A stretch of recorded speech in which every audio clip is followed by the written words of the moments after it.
ಎಲ್ಲರಿಗೂ ಸ್ವಾಗತ. ಇವತ್ತು ನಾವು ಕರ್ನಾಟಕವನ್ನ ಆಳಿರ್ತಕ್ಕಂಥ ಎಲ್ಲ ಸಾಮ್ರಾಜ್ಯಗಳಲ್ಲಿ ಒಂದಾದ ಶಾತವಾಹನ ಸಾಮ್ರಾಜ್ಯದ ಸಂಪೂರ್ಣ ಮಾಹಿತಿಯನ್ನ ನಾವು ಇವತ್ತು ನೋಡೋಣ. ಶಾತವಾಹನರು ಕರ್ನಾಟಕವನ್ನು ಆಳಿದ ಮೊದಲ ಹಿರಿಯ ಐತಿಹಾಸಿಕ ಸಾಮ್ರಾಜ್ಯ ಯಾವುದಂತಂದ್ರೆ ಶಾತವಾಹನರು. ಆರಂಭದಲ್ಲಿ ಶಾತವಾಹನರು ಮೌರ್ಯರ ಸಾಮಂತರಾಗಿದ್ದರು. ಶಾತವಾಹನ ರಾಜಧಾನಿ ಪೈಥಾನ ಅಥವಾ ಪ್ರತಿಷ್ಠಾನ. ಶಾತವಾಹನರು ಸುಮಾರು 460 ವರ್ಷ ಸಾಮ್ರಾಜ್ಯವನ್ನ ಆಳಿದರು. ಶಾತವಾಹನರು ಈ ಮೂಲದವರು ಅಂತಂದ್ರೆ ಆಂಧ್ರದ ಮೂಲದವರು. ಪ್ರಸ್ತುತ ಪೈಠಾನ ಈ ಪ್ರದೇಶದಲ್ಲಿದೆ ಎಂದು ಪ್ರಶ್ನೆಯನ್ನ ಕೇಳಿದರೆ ಮಹಾರಾಷ್ಟ್ರ ಔರಂಗಾಬಾದ್ ಜಿಲ್ಲೆಯಲ್ಲಿದೆ ಎಂದು ಉತ್ತರವನ್ನು ನೀಡಬಹುದು. ಇನ್ನು ನಾವು ಶಾತವಾಹನರ ರಾಜಕೀಯ ಇತಿಹಾಸವನ್ನು ನಾವು ನೋಡುವುದಾದರೆ, ರಾಜಕೀಯ ಇತಿಹಾಸದಲ್ಲಿ ಶಾತವಾಹನ ವಂಶದ ದೊರೆ ಸಿಮುಕ ಅಂದರೆ ಸ್ಥಾಪಕ. ಸಿಮುಕನ ರಾಜಧಾನಿ ಪೈಠಾನ. ಸಿಮುಕ ಮೌರ್ಯ ದೊರೆ ನಿಷಿವರ್ಮನನ್ನ ಕೊಂದು ಸ್ವತಂತ್ರನಾದ. ಸಿಮುಕನನ್ನು ರಾಜಸಿಮುಕ ಶಾತವಾಹನ ಎಂದು ವರ್ಣಿಸುವ ಶಾಸನ ನಾನಾಘಾಟ್ ಶಾಸನ.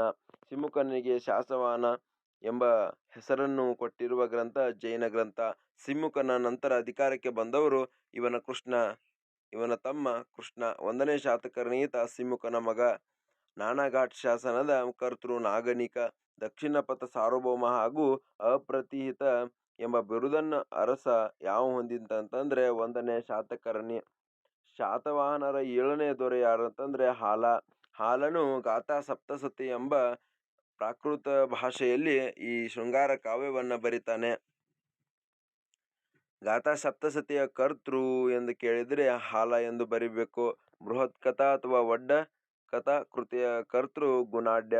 ಹಾಲನ ಪತ್ನಿ ಹೆಸರು ಲೀಲಾವತಿ. ಹಾಲನ ರಾಜ್ಯ ಭಾಷೆ ಪ್ರಾಕೃತ. ಶಾತವಾಹನರ ದೊರೆ ಗೌತಮಿಪುತ್ರ ಶಾತಕರ್ಣಿ. ಗೌತಮಿಪುತ್ರ ಶಾತಕರ್ಣಿಯ ತಾಯಿ ಹೆಸರು ಗೌತಮಿ ಬಾಲಶ್ರೀ. ಗುಹಾಂತರ ನಾಸಿಕ್ ಶಾಸನದ ಕರ್ತೃ ಗೌತಮಿ ಬಾಲಶ್ರೀ.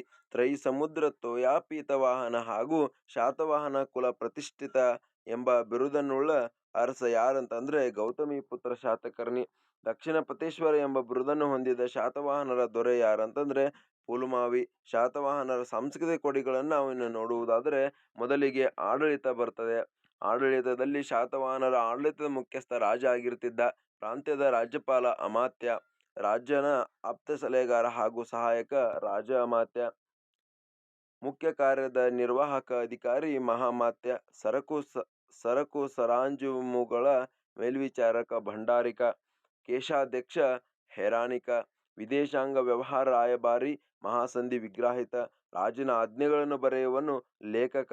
ಸಾಮ್ರಾಜ್ಯವನ್ನು ಅರಹ, ವಿಷಯ, ನಿಗಮ ಮತ್ತು ಗ್ರಾಮಗಳಾಗಿ ವಿಂಗಡಿಸಲಾಗಿತ್ತು. ಆಹಾರದ ಮುಖ್ಯಸ್ಥ ಅಮಾತ್ಯ. ಪಟ್ಟಣಗಳ ಆಡಳಿತ ವ್ಯವಸ್ಥೆ ನಿಗಮದ ಅಧೀನದಲ್ಲಿ. ಗ್ರಾಮದ ಮೇಲ್ವಿಚಾರಕ ಗ್ರಾಮಿಣಿ. ಸಾಮಾಜಿಕ ಸ್ಥಿತಿಗತಿ ನೋಡುವುದಾದರೆ, ಸಮಾಜದಲ್ಲಿದ್ದ ಕುಟುಂಬದ ಪದ್ಧತಿ ಅವಿಭಕ್ತ ಕುಟುಂಬ ಪದ್ಧತಿಯಾಗಿತ್ತು. ಸಮಾಜದಲ್ಲಿ ಮಹಿಳೆಯರು ಪಡೆಯುತ್ತಿರುವ ಬಿರುದುಗಳು ಮಹಾಭೋಜ, ಮಹಾರಥಿ, ಸೇನಾಪತಿ ಎಂಬ ಬಿರುದುಗಳನ್ನು ಪಡೆಯುತ್ತಿದ್ದರು. ಶಾತವಾಹನ ರಾಜವಂಶ ಮಾತೃ ಪ್ರಧಾನ ರಾಜವಂಶವಾಗಿತ್ತು. ಸಮಾಜದ ವಿಭಾಗಗಳು ಮಹಾರಥಿ, ಮಹಾಭೋಜಕ, ಸೇನಾಪತಿ ಹಾಗೂ ಸಾಮಾನ್ಯ ವರ್ಗ ಎಂಬ ಸ್ಥಿತಿಗಳಲ್ಲಿ ಬದಲಾಗಿತ್ತು. ಆರ್ಥಿಕ ಸ್ಥಿತಿಗತಿಯನ್ನು ನೋಡುವುದಾದರೆ, ಶಾತವಾಹನರ ಮುಖ್ಯ ಕಸುಬು ಕೃಷಿಯಾಗಿತ್ತು. ರಾಜ್ಯದ ಆದಾಯದ ಮೂಲ ಭೂಕಂದಾಯ ಆಗಿತ್ತು. ಜನತೆ ರಾಜ್ಯಕ್ಕೆ ಕೊಡಬೇಕಾದ ಭಾಗ 1/2 ಆರಾಂಶ. ಈ ದೇಶಗಳೊಂದಿಗೆ ವ್ಯಾಪಾರ ಸಂಬಂಧವನ್ನು ಹೊಂದಿತ್ತು. ಅಂದ್ರೆ ಯಾವ ದೇಶಗಳೊಂದಿಗೆ ವ್ಯಾಪಾರ ಸಂಬಂಧ ಹೊಂದಿತ್ತು ಅಂದ್ರೆ ಯುರೋಪ್ ಹಾಗೂ ರೋಮ್. ಇವರ ಕಾಲದ ವೃತ್ತಿ ಸಂಘಗಳನ್ನು ಈ ಹೆಸರಿನಿಂದ ಕರೆಯಲಾಗಿದೆ ಎಂದು ಕೇಳಿದರೆ ಶ್ರೇಣಿ. ವೃತ್ತಿ ಸಂಘದ ಮುಖ್ಯಸ್ಥನನ್ನು ಶೇಠಿ ಎಂದು ಕರೆಯಲಾಗುತ್ತಿತ್ತು. ಶಾತವಾಹನರ ಪ್ರಮುಖ ನಾಣ್ಯಗಳೆಂದರೆ ದಿನಾರ, ಸುವರ್ಣ, ಕುಶನ ಹಾಗೂ ಕರ್ಪನ, ದ್ರಹ್ಮ, ಪಣ, ಗದ್ಯಾನ ಇವು ಅವರ ನಾಣ್ಯಗಳು ಆಗಿದ್ದವು. ಹಾಲನ ಗತಾ ಸಪ್ತಸತಿಯು ಈ ದೇವರ ಸುತ್ತಿಗೆಯೊಂದಿಗೆ ಪ್ರಾರಂಭವಾಗುತ್ತದೆ. ಶಿವ. ಶಾತವಾಹನರ ಪೋಷಣೆಯಲ್ಲಿದ್ದ ಭಾಷೆ ಯಾವುದಂತಂದ್ರೆ ಪ್ರಾಕೃತ ಮತ್ತು ಸಂಸ್ಕೃತ. ಶಾತವಾಹನರ ಆಡಳಿತ ಭಾಷೆ ಯಾವುದಂತಂದ್ರೆ ಪ್ರಾಕೃತ. ಪ್ರಭುತ ಸಾರ, ರಾಯನ ಸಾರ, ಸಮಯ ಸಾರ, ಪ್ರವಚನ ಸಾರ ಮತ್ತು ದ್ವಾದಶನು. ಪ್ರೇಕ್ಷ ಕೃತಿಗಳ ಕರ್ತೃ ಜೈನ ಪಂಡಿತ ಕಂದಾಚಾರ್ಯ. ಕವಿ ಪುಂಗವ ಎಂಬ ಬಿರುದು ಪಡೆದವರು ಹಾಲ. ಹಾಲನ ಸಿಲೋನ ದಂಡೆ ಯಾತ್ರೆಗಳನ್ನು ತಿಳಿಸುವ ಕೃತಿ ಲೀಲಾವತಿ. ಗುಣಾಢ್ಯನ ಬೃಹತ್ ಕಥಾ ಈ ಭಾಷೆಯಲ್ಲಿದೆ ಅಂತ ಕೇಳಿದರೆ ಪೈಶಾಚ. ಮಾಧ್ಯಮಿಕ ಸತ್ರ ಕೃತಿಯ ಕರ್ತೃ ಯಾರಂತ ಕೇಳಿದ್ರೆ ನಾಗಾರ್ಜುನ. ಕಾತಂತ್ರ ಸಸಂಸ್ಕೃತದ ವ್ಯಾಕರಣ ಕೃತಿಯ ಕರ್ತೃ ಯಾರಂತ ಕೇಳಿದರೆ ಸರ್ವವಮ. ಅಮರಾವತಿಯ ಸ್ತಪ ಇವರ ಕಾಲಕ್ಕೆ ಸೇರಿದು ಅಂತ ಕೇಳಿದರೆ ಶಾತವಾಹನರು. ಶಾತವಾಹನರ ನಿರ್ಮಿತ ಸ್ತೂಪಗಳಲ್ಲಿ ಅತ್ಯಂತ ದೊಡ್ಡದ್ದು ಯಾವುದಂತಂದ್ರೆ ಅಮರಾವತಿ ಸ್ತೂಪ. ಅಜಂತ ಗುಹಾಂತರ ದೇವಾಲಯ ಇವರ ಕಾಲದಿಂದ ಆರಂಭಕ್ಕೆ ಬಂದಿತು ಎಂದು ಕೇಳಿದರೆ ಶಾತವಾಹನರು. ಇನ್ನು ಎಕ್ಸ್ಟ್ರಾ ಮಾಹಿತಿ ಅಂದರೆ ಹೆಚ್ಚಿನ ಮಾಹಿತಿಯನ್ನು ನಾವು ನೋಡುವುದಾದರೆ ಶಾತವಾಹನರು ಕುಂತಲ ದೊರೆ ಎಂದು ಸಂಬೋಧಿಸಿದ ಕೃತಿ ಹೆಸರು ಅಂತಂದರೆ ರಾಜಶೇಖರ ಕವಿಯ ಕಾವ್ಯಮೀಮಾಂಸೆ. ಹಾಲ ದೊರೆಯ ಇನ್ನೊಂದು ಹೆಸರು ಹಾಲಾಯುಧ. ಬನವಾಸಿಯ ಪ್ರಾಚೀನ ಹೆಸರು ವೈಜಯಂತಿಪುರ. ಪುಲಮಾಯಿಯ ರಾಜಧಾನಿ ಬನವಾಸಿ.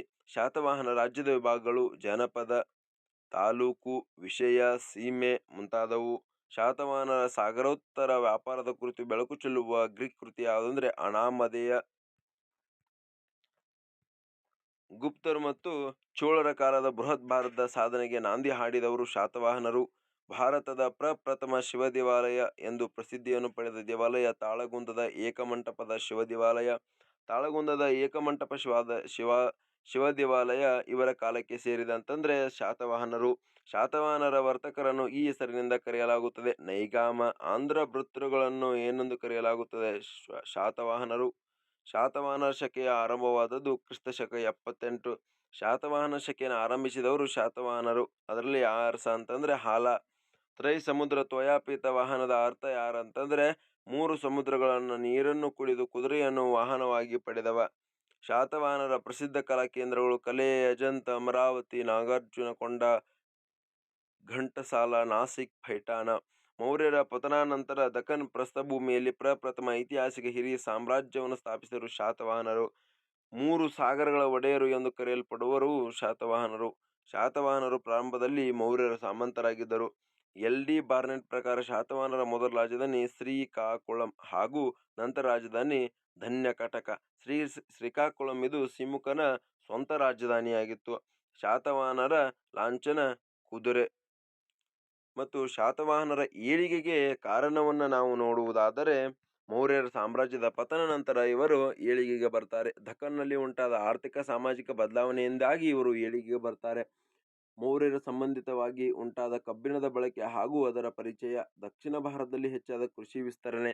ಶಾತವಾಹನ ಎಂಬ ಪದವು ಆಸ್ಟ್ರೇಲಿಯಾ ಏಷ್ಯಾಟಿಕ್ ಭಾಷೆಯ ಪದವೆಂಬ ಪರ್ಷಿಯ ಅಥವಾ ಸಾತ್ ಎಂದರೆ ಕುದುರೆ ಎಂದು ಹಾಗೂ ಅದರಿಂದ ಅವರು ವಾಹನ ಉಳ್ಳವರೆಂದು ಅಭಿಪ್ರಾಯಪಡಲಾಗಿದೆ. ಶಾತವಾಹನರ ಮೂಲ ನೆಲೆ ಸಾತನಿಹಾರವಾಗಿತ್ತು ಎಂದು ತಿಳಿಸುವ ಶಾಸನಗಳು ಮಾಯಕ ಮೋನಿ ಮತ್ತು ಹಿರೇಹಡಲಗಿ ಶಾಸನ. ಪುರಾಣಗಳಲ್ಲಿ ಸಿಮುಕನನ್ನು ಈ ಹೆಸರಿನಿಂದ ಕರೆಯಲಾಗಿದೆ ಅಂತಂದರೆ ಋಷಲ. ಸಿಮುಕನ್ನ ಏಕಬ್ರಾಹ್ಮಣ ಎಂದು ಕರೆಯುವ ಶಾಸನ ನಾಸಿಕ್ ಶಾಸನ. ಗೌತಮಿಪುತ್ರ ಶಾತಕರ್ಣಿಯ ಕಾಲಾವಧಿ ಕ್ರಿಸ್ತ ಶಕ 202 ರಿಂದ 186ರವರೆಗೆ. ದಕ್ಷಿಣ ಪತೇಶ್ವರ ಎಂಬ ಬಿರುದನ್ನು ತನ್ನ ಪ್ರಭುತ್ವದ ಸಂಕೇತವಾಗಿ ಧರಿಸಿದ ಶಾತವಾಹನ ದೊರೆ ಯಾರಂತಂದ್ರೆ ಗೌತಮಿಪುತ್ರ ಶಾತಕರ್ಣಿ. ಹಾಲನ ದಂಡನಾಯಕನ ಹೆಸರು ವಿಜಯಾನಂದ. ತಾನೊಬ್ಬನೇ ಬ್ರಾಹ್ಮಣ ಎಂದು ಹೇಳಿಕೊಂಡ ಶಾತವಾಹನ ಅರಸ ಯಾರಂತಂದ್ರೆ ಗೌತಮಿಪುತ್ರ ಶಾತಕರ್ಣಿ. ಗೋವರ್ಧನ ಜಿಲ್ಲೆಯಲ್ಲಿ ಬೆನಕಟಕ ಎಂಬ ಪಟ್ಟಣಕ್ಕೆ ತಳಹದಿಯನ್ನು ಹಾಕಿದವರು ಗೌತಮಿಪುತ್ರ ಶಾತಕರ್ಣಿ. ನವನಗರ ಎಂಬ ಪಟ್ಟಣವನ್ನು ನಿರ್ಮಿಸಿದವರು 2ನೇ ಪುರುಮಾಯಿ. ನವನಗರ ಸ್ವಾಮಿ ಎಂಬ ಬಿರುದನ್ನು ಪಡೆದವರು 2ನೇ ಪುರುಮಾಯಿ. ಇಷ್ಟೆಲ್ಲ ಶಾತವಾಹನ ಸಾಮ್ರಾಜ್ಯಕ್ಕೆ ತಕ್ಕಂತೆ ಅವರ ಆಡಳಿತ, ಸ್ಥಾಪಕರು, ಆರ್ಥಿಕ ವ್ಯವಸ್ಥೆ, ಸಾಮಾಜಿಕ ವ್ಯವಸ್ಥೆ, ಧಾರ್ಮಿಕ ವ್ಯವಸ್ಥೆ ಮುಂತಾದ ವ್ಯವಸ್ಥೆಗಳ ಬಗ್ಗೆ ನಾವು ಚರ್ಚೆ ಮಾಡಿದ್ದೀವಿ. ಸಂಪೂರ್ಣ ಶಾತವಾಹನರ ಇತಿಹಾಸವನ್ನು ಈ ವಿಡಿಯೋದಲ್ಲಿ ಹೇಳಿದ್ದೀವಿ.